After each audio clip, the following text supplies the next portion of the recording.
Sono 13 gli ospedali di comunità che verranno realizzati in Sardegna con la programmazione del PNRR, 32,7 milioni di euro, ai quali si aggiungono ulteriori 7 milioni e mezzo, cofinanziati dalla Regione Sardegna, per un totale di oltre 40,2 milioni di euro, declinati nel programma di investimenti approvato dalla Giunta regionale guidata da Cristian Solinas.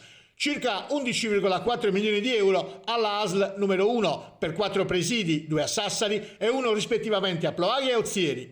3,8 milioni di euro alla ASL numero 2 per 2 presidi alla Maddalena e Tempio Pausania.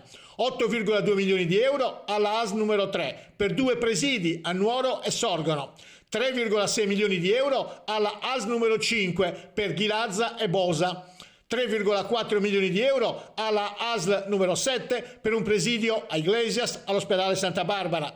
9,8 milioni di euro alla ASL numero 8 per 2 presidi a Cagliari. Una pianificazione, quella definita a livello regionale, improntata su quanto disposto dalla normativa nazionale che prevede un ospedale di comunità ogni 100.000 abitanti.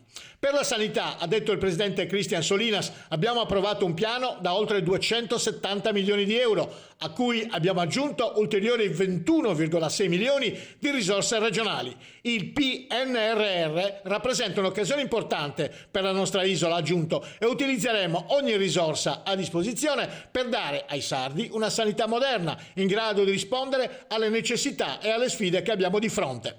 L'emergenza Covid ha evidenziato la necessità di rafforzare i servizi sul territorio, ha aggiunto l'assessore della sanità Mario Nieddu. L'ospedale di comunità nasce in quest'ottica per la gestione dei pazienti a bassa intensità di cure che necessitano comunque di assistenza continuativa.